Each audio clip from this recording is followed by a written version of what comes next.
will be working a money when the man Germano. I from no for this post. Rev Father Oloma. Also now we should be calling our ancestors to stand for us, just like the Christians are calling Jesus Christ to stand and the saints to stand for them in the gap.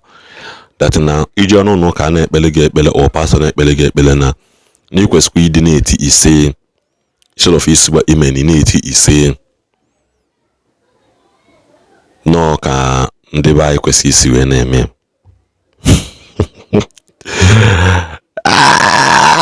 You will learn the hard way. My word, very dark man. You will learn and you will learn the hard way. If I'm engineer for this video, engineer for this post, I'm aware of one. Yes, I'm not alone. It's because one thing when I disagree with these people, this kind of message. Imam Bianolona, I keep saying it and I will say it with all honesty.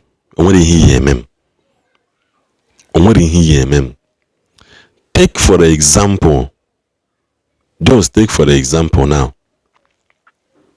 Bishop of Enugu Diocese upon Sukadat Nkahane Kuti Naga voice said loud enough. It's a film mafia. Bishop Nkano Enugu. Take for example, no Patasi. The father or Bani Police give abandon Nanagia.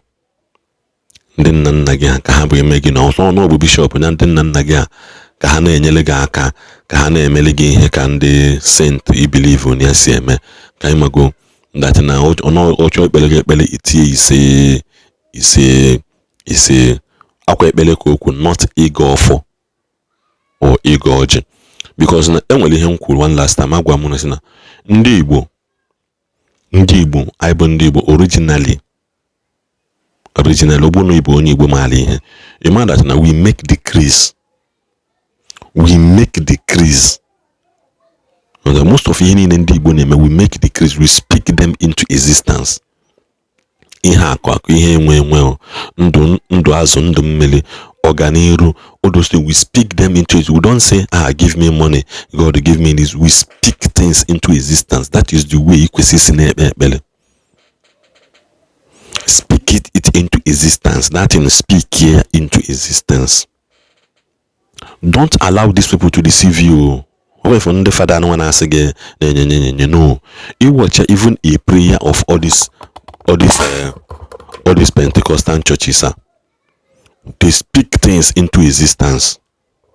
They speak it into existence. Oborotele, if I give me fish, give me bread, give me long life. No. With long life, I have blessed you. Ogu accordingly claim your own.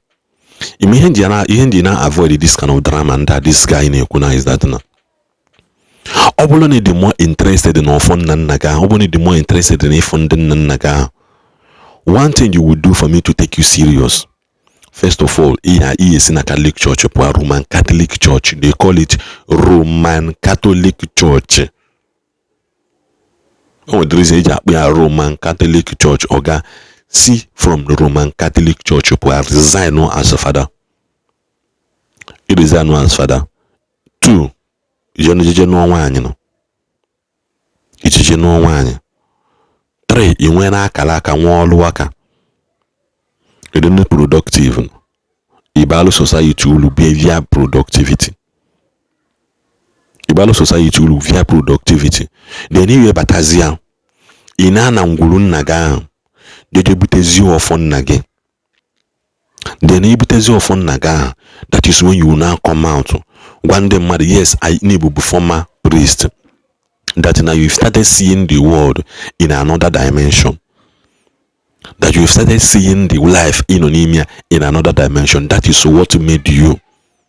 It you again decide that we're saying in a Roman Catholic Church now. You so much believe in the God of your forefathers. You so much believe in the ancestors and the Nanageha. You so much believe in it. On Nanagine Bujima. On Nanagina tufu mother na joya.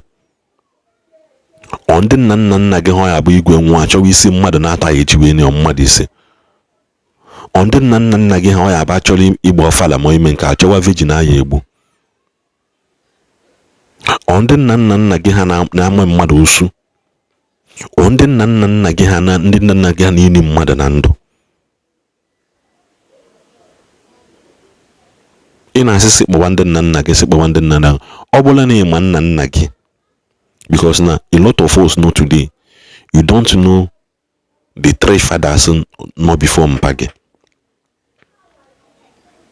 You don't know the three fathers. Mpa mụtala mpa gị. I repeat, mpa, which means there is mpa mụtala mpa ahụ wee mụta mpa ọzọ ahụ wee mụta mpa ọzọ mụtala mpa gị. You don't know them. So how are you sure that onye ahụ ị na-akpọ ya bịa n'ọlụ gị, ya bịa meele gị nke n'aka ya kwụ ọtọ? Because imagine a lot of families nọ na Igbo today are fighting something which is getting sins of the past. That is why most people have been only for a young man 45, 50 or no be one. He is still fighting the battle of his father left.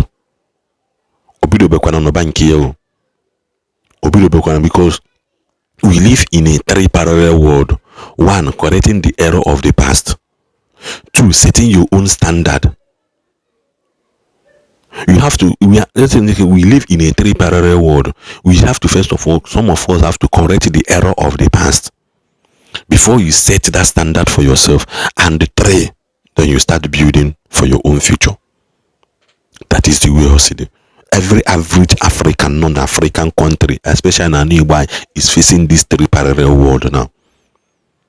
The reason why most people now about what they call have faced that now, maybe your father discovered something on time or swallow goes up. So you will be left with the option of being a 20 pagging or there for you to be fighting for you and to be no go now solo give some muzo gasan. So you need taking those 30 years, take it 15 years. Not that those people are lazy, but because they are busy correcting the error of the past, which they did not, or their father did not do, or their father did not know, out of ignorance. Out of ignorance. So before they will have time to set a standard for their own, which they're not even sure whether you will know that error of the past. Age has catch up with them. Children are going to the sin. They may be forced to leave that battle so that they can forge a future for their children. That is when the children will now grow, inherit a battle. They will inherit it in their own time. So, easy. You will now start living in the future. Others are living in their future in 40s, 50s. Man, you know, in your 30s, early 30s, they live in the future of somebody the 50 years. Congratulations to you. That is what you will not tell somebody to go and carry on amaro. Let us tell ourselves the truth. You don't do that. So, Father, it is ready. It is ready. It is ready. JJ Bulia mewe.